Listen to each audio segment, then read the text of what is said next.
And I remember at the time it felt so out of reach. And it's really simple. I want to be where I want, when I want, with who I want, doing what I want. And clearly, when you have a 9 to 5 corporate job and you're in a leadership role, that's really hard to do. You don't get to choose who you work with when you're on a team and you have the peers that get given to you. And so I remember sort of thinking at some point in time in my life, I'm going to be able to live this. I'm going to be able to be the person that's at the 10 a.m. workout class where you're like, what do you do? Like, how can you work out at 10 a.m.? Or sitting out for lunch for a 2-hour leisurely lunch on a Tuesday where it's like, don't you have somewhere to be? Right? Don't you have to be at work? Isn't somebody like making sure that you get back to your desk in time? Welcome to A Founder's Life, and I'm your host, Leo Gestetner. My guests and myself share our entrepreneurial journeys and our methods for a balanced life. I'm joined here today by Sarah Walton. Sarah, thank you for joining us today. Would you like to introduce yourself? Yeah, of course. Thank you so much for having me. My name is Sarah Walton, and I am the founder of a company called Betterment. And I had a 15-year corporate career. And toward the end of sort of the COVID pandemic, I got really burnt out and figured there was a better way. And I left without a plan. And I kind of started Betterment without realizing I was starting a company. And then about 3 years, and I finally realized that I was no longer sort of leading this mission, but actually had founded a company. And considering I had 7 years of strategy experience in corporate America, it was really surprising to me that I accidentally built a company with no strategy, no plan.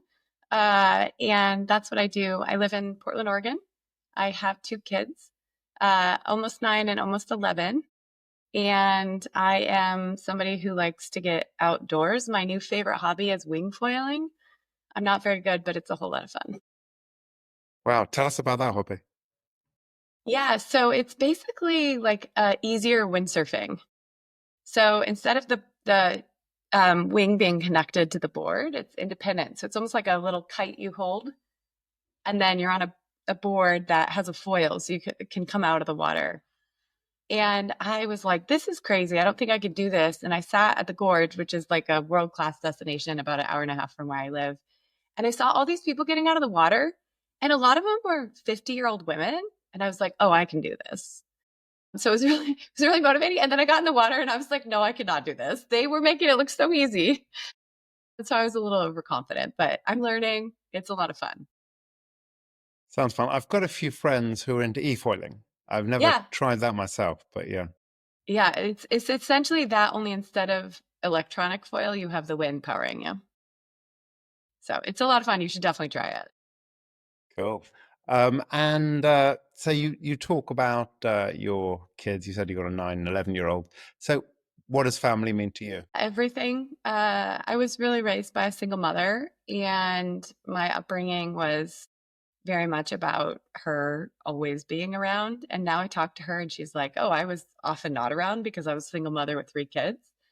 And one of the reasons why I left my role at Nike is I realized I was paying people to live the parts of my life that I actually wanted. And so it was like, oh, we had somebody pick up the kids, and we ordered meals, and, my husband and I would like tag team various duties instead of like both being there.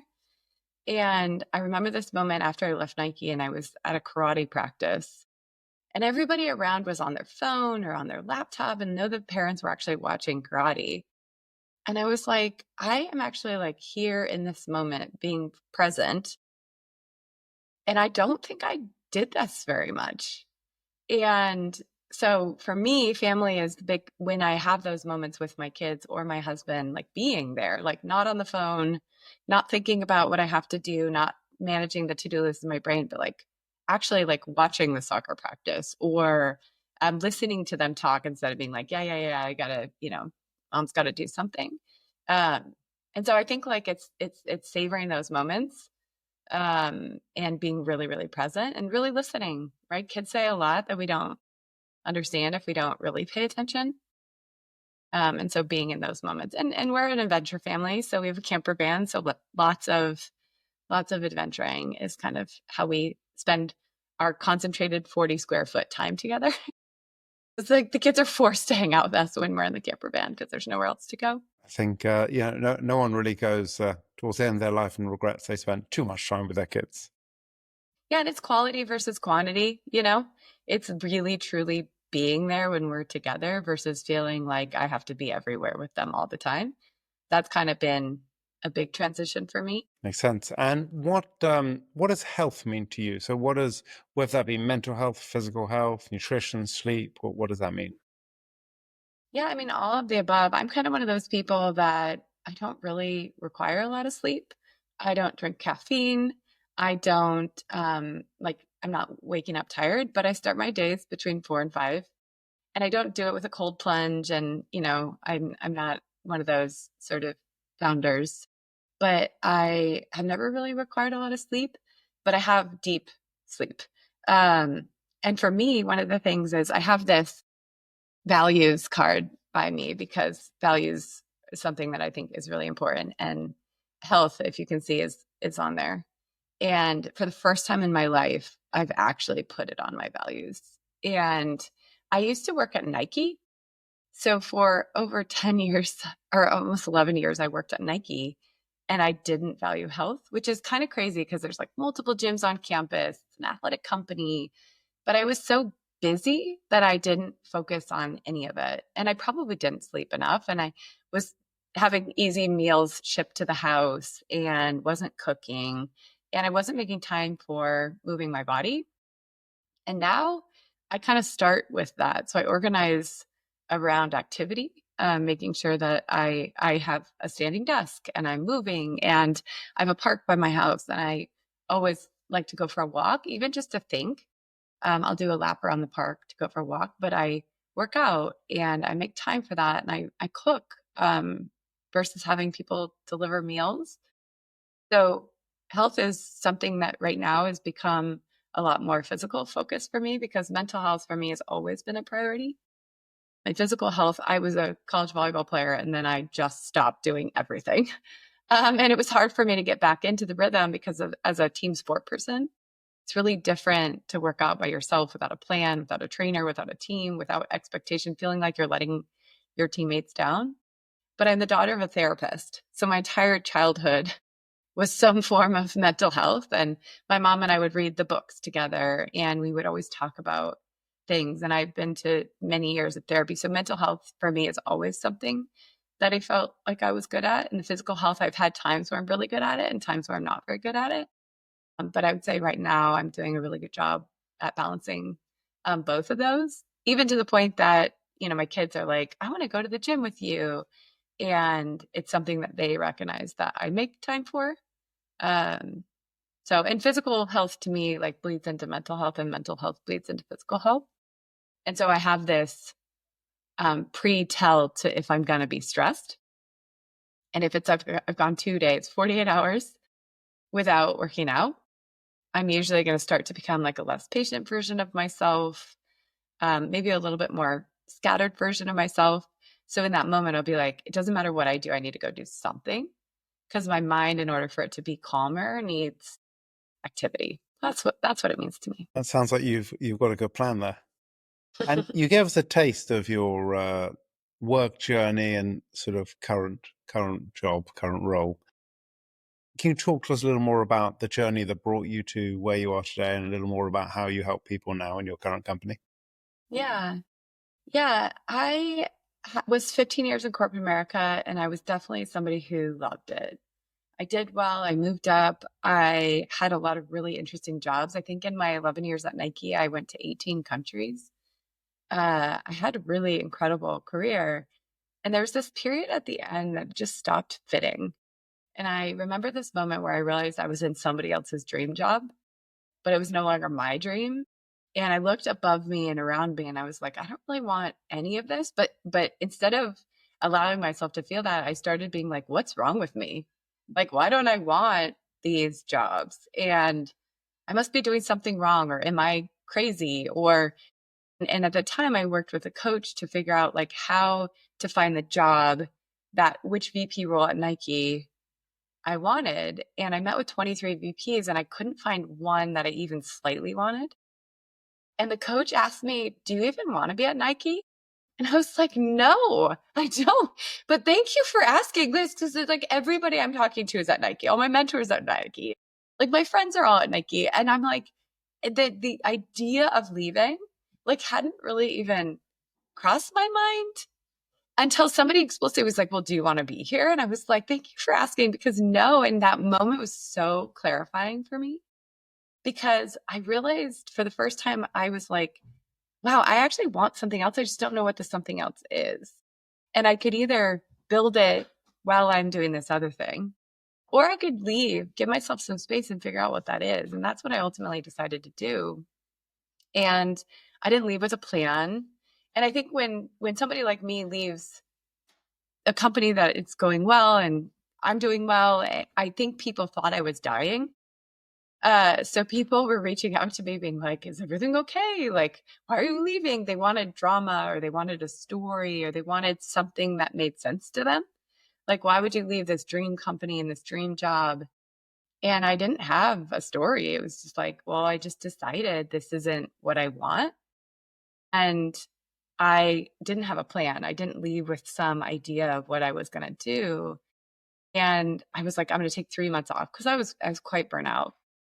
And 3 weeks in, I had coffee with so many people and I kept hearing the same things.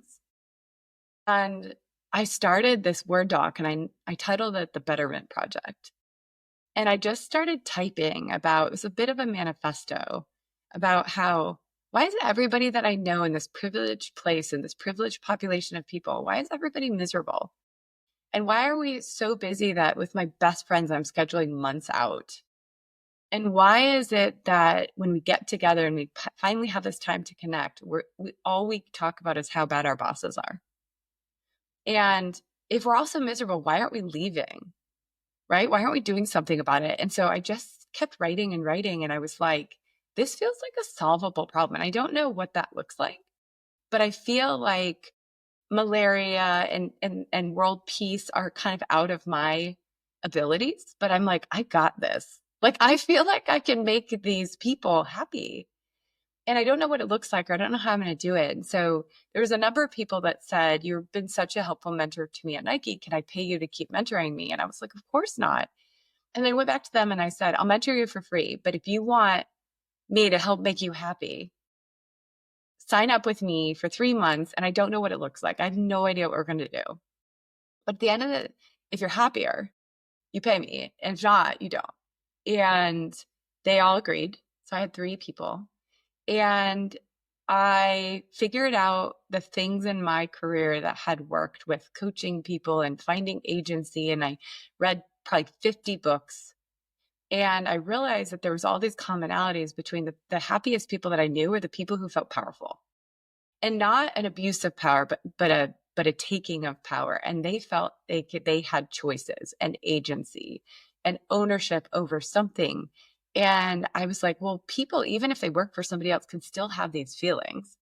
No, not everybody doesn't have to quit their jobs to have these. And so it was a little bit of building that, I call it bubble wrap, around people, where it's like, no matter who you work for, no matter where you go, you have the skills and capabilities to be able to be happy and have agency and feel ownership.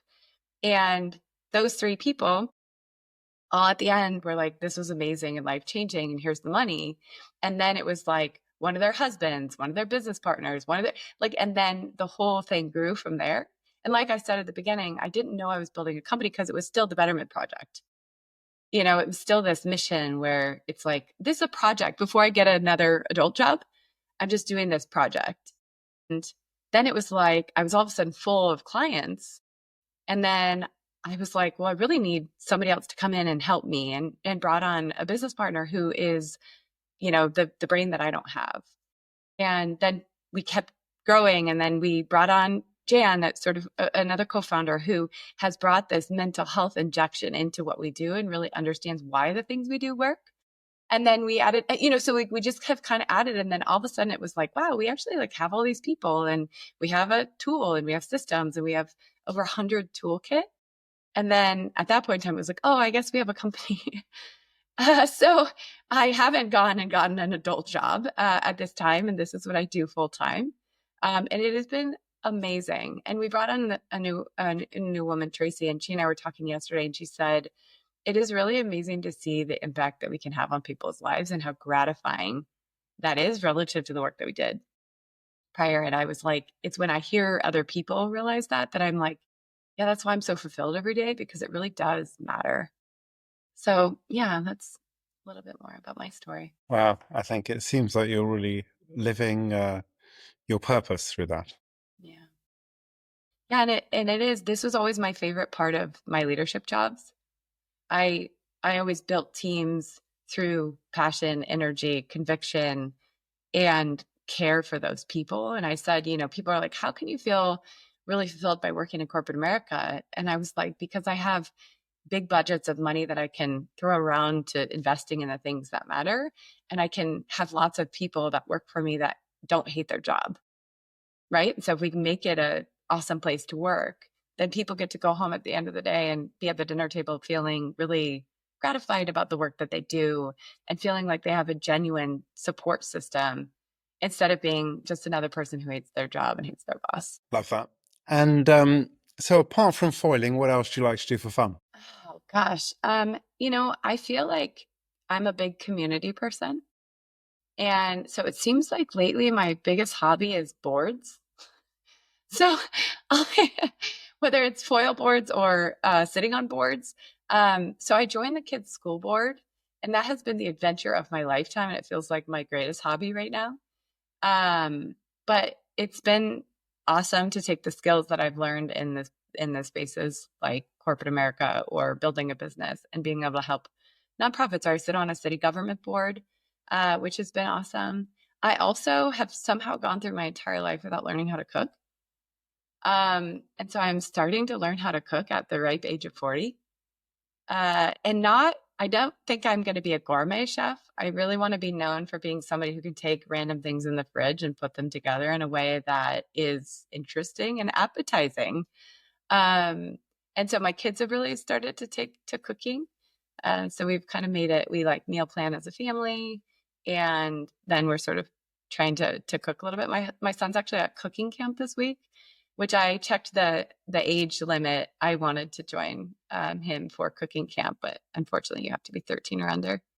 So that was not going to work for me. But so cooking has become something, but we're big adventure families. So you'll find me outdoors, especially this time of year. You live in Portland, Oregon for the summers. And so hiking, being outside, we try to bike a lot of places on our electric bikes in our little downtown. Yeah, that's a lot of, usually you'll find me outside. A lot of family related activities. Mm-hmm. Yeah. And sounds like you have a pretty balanced life, and sounds like that you actually probably help a lot of your clients find a balanced life. But how would you say a balanced life looks for you? I don't know. I mean, I remember kind of setting my own personal vision probably about 6, 7 years ago. And I remember at the time it felt so out of reach. And it's really simple. It's I want to be where I want, when I want, with who I want, doing what I want. And clearly when you have a 9 to 5 corporate job and you're in a leadership role, that's really hard to do. You don't get to choose who you work with when you're on a team, and you have the peers that get given to you. And so I remember sort of thinking at some point in time in my life, I'm going to be able to live this. I'm going to be able to be the person that's at the 10 a.m. workout class where you're like, what do you do? Like, how can you work out at 10 a.m.? Or sitting out for lunch for a 2-hour leisurely lunch on a Tuesday where it's like, don't you have somewhere to be? Right? Don't you have to be at work? Isn't somebody like making sure that you get back to your desk in time? And I remember like sort of in this first transition, it felt like a sabbatical. It felt like I was taking this moment. I was working on this sort of mission driven project, but I found myself at the 10 a.m. workout class and taking a long lunch on Tuesday. And I was like, at one point in time, I was like, I actually think I'm living it. Like, I think I've reached that thing that felt like it was a vision for my life that I might not ever actually achieve. But I'm like, I think that's actually what I'm doing. And then at that moment, it became architecting everything around staying there. So instead of assuming I'm going to go back into a corporate executive type of role, or the headhunters that I was working with, that was like assumed. And I was just taking this like little break to do this like play thing called Betterment. But then I was like so intentional about what I added back in, because I was like, I actually control whether or not I keep this vision real or I let it slip back to the things that other people might value. And so I was really intentional with how many clients I took on and which days I worked and how many clients I'd taken a day and how I built my expectations for myself so that I could stay in that mentality of freedom and space and creativity, which is where I like to live. But meetings all day, every day, and super packed schedule, and people, any one change in the schedule requires lots of reschedules. Like that was going back to the old way, which would take me away from that vision and mission for my life. And so I think that intentionality of knowing what it is that you want and what balance looks like for you, because I'll be taking a call with a client while I have a kid next to me, and that feels okay for me. But if it's a kid next to me who has a hurt knee and is needing my support, it's not okay for me anymore. And so it's that not setting unrealistic expectations for myself where I say things like, I'm not an absolute person. So I'm not like, I never work around my kids, right? Or I never work on Fridays. Like I don't make absolutes. I'm very much an intuitive person where it's like, I don't feel like doing this right now, so I'm going to leave, right? I don't feel like working on this. I had planned to work on this thing today, but I don't really feel like it. So I'm going to allow myself to do something else. Or, hey, so I'm with my kids and I want to focus on this, but there's this thing that came up and I really want to deal with it right now. So I'm going to take a minute to do that. So it's about intention, not just doing because the expectation or doing because the rhythm or the motion that we're all in at this sort of busy epidemic. And what is one piece of advice that you'd give to an aspiring entrepreneur? I was actually talking to a client this morning and I was like, the difference between the people who make it and the people who don't are the people that are gritty. And so people always are like, how did you build a business? And I'm like, the business built itself. But then I was like, in reality, like I did a lot, I cared a lot, I built a lot, I spent the effort, but it didn't feel hard. So it didn't feel like work because it was so meaningful. But if I look back, I'm like, no, I did work hard. It's not like I woke up one day and had a business. And so I think that willingness to chase it, even when it's hard, or even when you feel like giving up, that grittiness, I think, is the difference maker in the founders that I see. And also listening.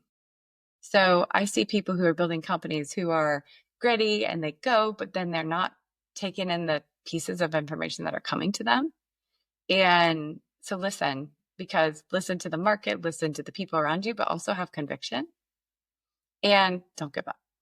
And a lot of people, especially in times like this, a lot of people give up because, people have pulled back spend. There's lots of businesses. Getting eyeballs is really hard.